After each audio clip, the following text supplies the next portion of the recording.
Hi guys, we are Hideous Divinity. Yes, and you're watching Heavy New York.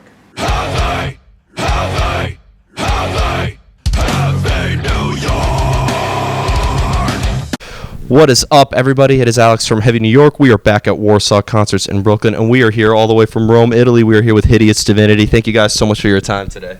Thank you. Thank you for the opportunity, actually, to have us here. Yeah, it's so awesome to have you here. It's been a while since you guys played here with Aborted, and now you're back with Vader and Abysmal Dawn and Vitriol. It's going to be an awesome time. So your latest record, Simulacrum, did I get that close to right? It's more than perfect, I would say. Yeah. So it came out last year. Do you just want to talk about like how the making of this record was, the recording for it, the songwriting, all that fun stuff? Well, it's been a very fast and dense period of writing and recording, because we wrote the most of the songs right back after the tour with Aborted that you mentioned before. So we had a lot of ideas, a lot of new ideas, a lot of new input to condense together in the new album, and we recorded it. See what you did there. And we recorded it in our usual studios, the 16 Cellar studio in Rome, with Stefano Morabito, our forever producer. It's the sixth element. It's the sixth element of the band, actually. It's been working with us for all of our records, so. Mm-hmm. Interesting. One thing I find unique is because I thought your music is very consistently brutal, especially for this record. Do you take a new approach to every single album that you make, or is there like a formula that you try to stick with? Well, I think every album is different. As obvious as it sounds, we always try to give it a different touch, but we do have our own formula. Like if we take, for example, like all of the records that we did, Beasons Rising, the first one, is the kind of a straight-in-your-face approach album. It's fast, it's brutal. The riffing is a little more memorable, because the purpose of that album was to not impress, but be like, hey, there's a new band. We're serious about it. Cobra Verde's next one was a little more technical, and with Avenians, the one before Simulacrum, we try to venture into a little more blackish, dark, atmospheric realm, and we took this whole approach to the next level, I would say, and hope, with a new record. We don't like revolutions just for the pleasure to do a revolution. We know what we do, we know we have our own style, but at the same time, if you have to record a new album, it has to be different. Otherwise, there will be no reason to record it. So every time we do a new step is something that respects our past and try to describe a new future. So at least we try. Could the changes in your discography and the changes in the different sounds in your album be representative of who you guys are at that particular time, like personally? Absolutely, yes. Especially in this album, there is a lot of our personal life, and talking for myself at least, a lot of my personal problems at the moment. So there's a huge part of this album, at least for me, that is literally autobiographic. So it changes with us, our music, yes. Could like the concept behind it, like you mentioned that is personal, so when you hear on like a concept or a subject matter, could that affect how the other members play the music and affect writing composition? Well, I think the whole, like you said, the subject matter and the concept clearly influences not just the way you play the music, but also how you view you view the whole work, and the way you relate to that, and the way you listen to it. And also, I think it's kind of important, especially for our producer, to have a little bit of an idea of what we want the album to sound like. For example, Enrico, our guitar player, he's the one that handles the songwriting process, and together with the other Enrico, they deal with the concept. Then they combine philosophical subject it's with like movies. So you can easily say you can tell every album has its own like movie reference that the whole album is based on. But like going back to your question, yeah, I would say we're very reactive and responsive, not just to the way we approach the concept of the album, but also what happens around us musically speaking. We like to observe and being critical, like about what's the whole new market is bringing to the scene. So we like to listen to new bands and not just being focused to here's death metal, it gotta sound like that, blast beats, riffs, and being fast as possible. So yeah, we'll try to be as receptive as possible to the whole surrounding metal scene. When it comes to like the message or like the meaning of the music, is it open to interpretation, or do you try to maybe engage the listener into maybe seeing things from Hideous Divinity's point of view? Well, actually, both. Because our lyrics, our lyrical concept, can be read in different levels. You have the main story that is most of all related to the movies we are inspired by, but at the same time there are a lot of interconnection between the different songs and between the different part of each songs. Especially for this album, being it inspired by Lost Highways, that is a movie that you can barely tell what it fucking is talking about.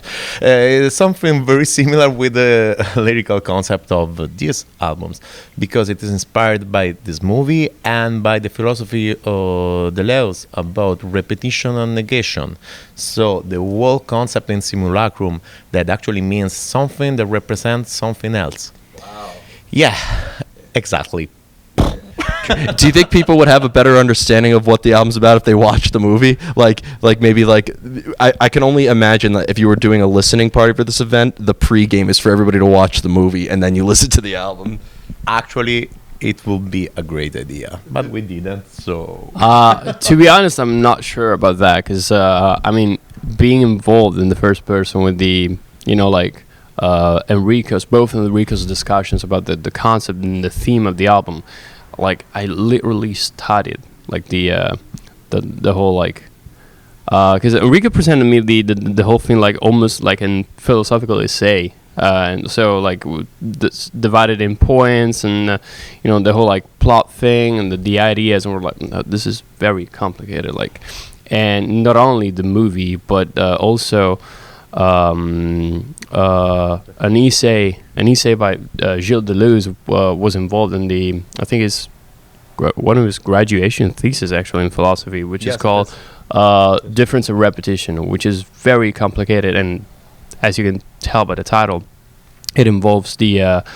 whole like different patterns and the repeating cycles that happens throughout history and society. So combining that with a very obscure and hermetic movie like Lost Highways, it doesn't really result in something very obvious to grasp. So I'm not sure if watching a movie would actually like make the whole understanding of the album, the ideas a little more complicated, or would probably facilitate a better understanding. So yes, there are a lot of parts in the movies and a lot of parts in the album where what repeats seems at the same time to be a curse and an opportunity. So it's like what you already lived repeats again, but it's not exactly the same. Like you're stuck. Exactly, like you're stuck, but at the same time you have the feel that it may be a key to solve and to fix the problem, and you struggle to find it, and it will come again and again, but you will be different. We try to build up the lyrical concept of this album following this, it's kind of complicated, but it's something that maybe not from the logical point of view, but from the analogical point of view, everyone can relate to, in my opinion at least. It seems like when it comes to not even just the concept, but the music itself too, because like it's very atmospheric, but it's also very technical. It almost seems like inspiration comes from both an internal source and an external source. It seems like you don't need to look for inspiration. It just seems like you're constantly living in it. Well, everyone in the band is actually listening to fucking tons of music, old music, new music. We are not the one that's gonna say, okay, well, we write for ourselves, we follow our lines. We listen to a lot of music, and we are inspired by a lot of old and new artists. At the same time, we have this huge internal drive to write new stuff. So it's a combination of both. And as you said, in this album you can find a lot of classical death metal blast straight in your face, combined with a lot of atmospheric and more, how can I say? It's a little more vibey, probably. Yeah. Like I saw elements of like, the classic like Cannibal Corpse deicide, but saw elements of like Obscura or Archspire, more technical stuff, and then some atmospheric stuff that you would hear in like a black metal album. Totally. You're a smorgasbord of heaviness. We try to represent as much as possible.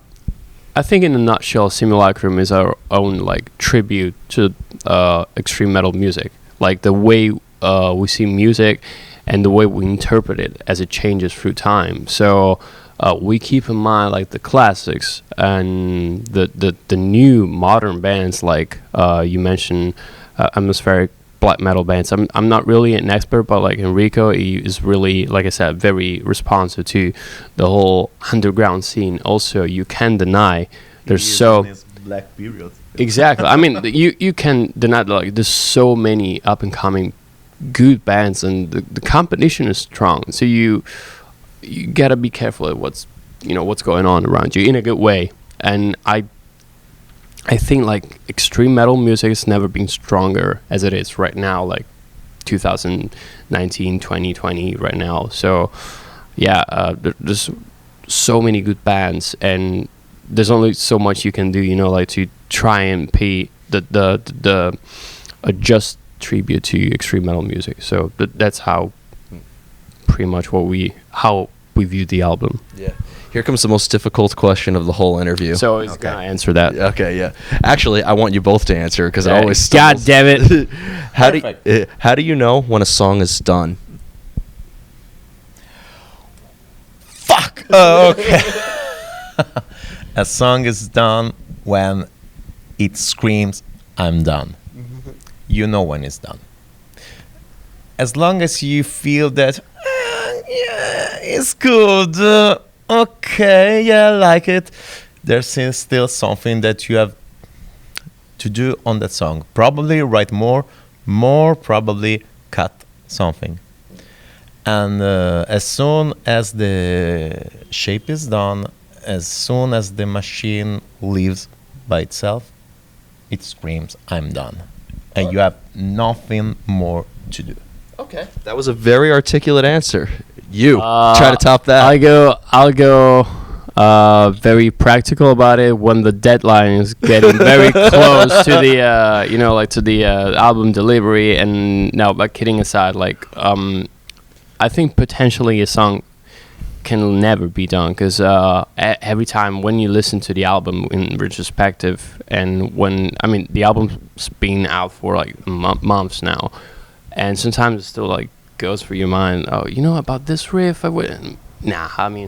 you could always try and experiment with riffs, but then be an endless process, because every time you can make things better. Perfection probably doesn't exist, but you can try and get as close to it, as much as possible.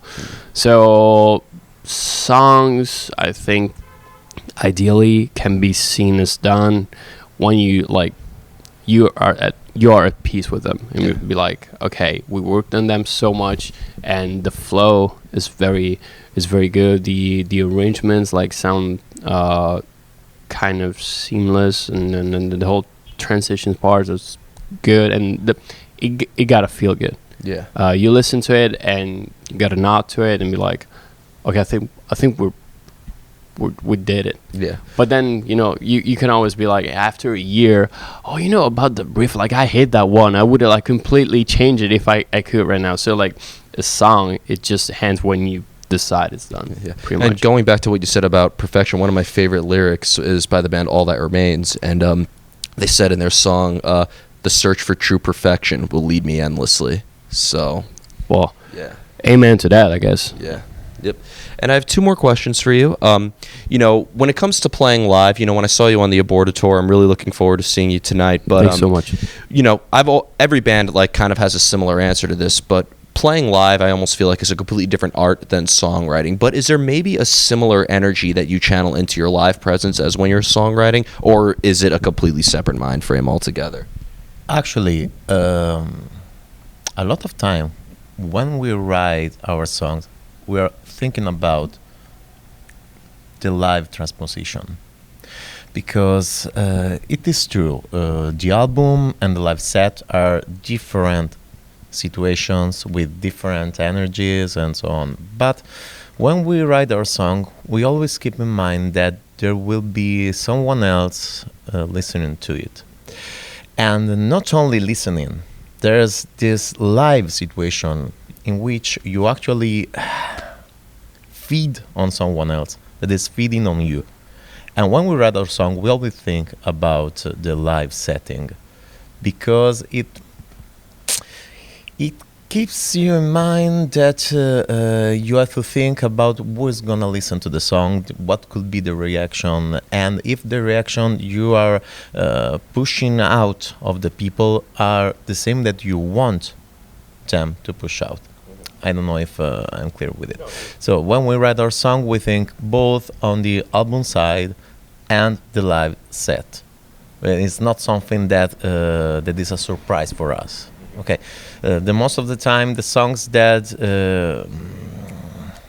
have the most beautiful reaction are exactly what we thought. Okay, we said, okay, this is gonna be perfect live, and it exactly what happens. We still have some pleasant surprise, but we always think about the live setting for our songs.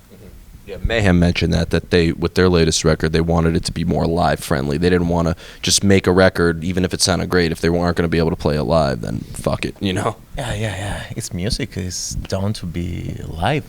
We are gonna die. Our record will survive our lifetime, but we are still alive, so we like live. Yeah, there you go. And the final question I wanted to ask you is, I've actually interviewed a few bands from Italy. Like I interviewed Lacuna Coil, I interviewed Flesh God Apocalypse, I interviewed Destrage from Milan. Is there like a metal scene in Rome that you guys are currently active in? Because when I interviewed Septic Flesh one time, they mentioned how coming from Greece, the history and the architecture and, the hometown philosophy really influenced them. And Rome, there's a lot of history as well. So like, does that influence you at all? Is there an active metal scene that kind of goes along with Rome?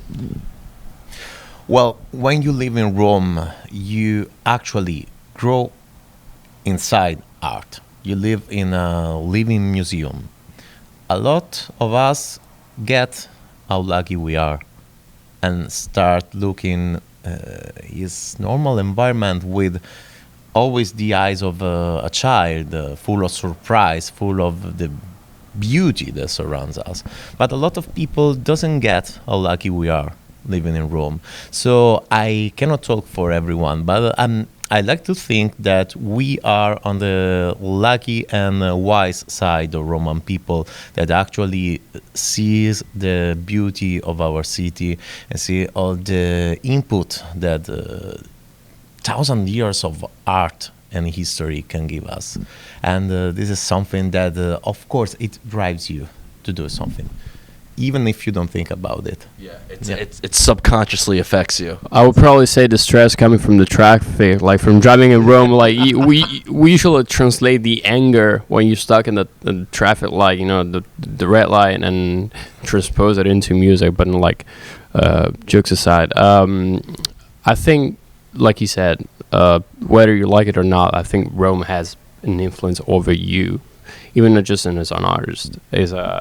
As a city where you got ruins scattered all over the place. You drive with your car and you literally drive by the Colosseum, and next thing you know, you're at a restaurant. But if you walk like 10 feet away from that, you see a Renaissance church and then a Baroque building. So it's like a melting pot of different art styles and architecture and all that kind of stuff.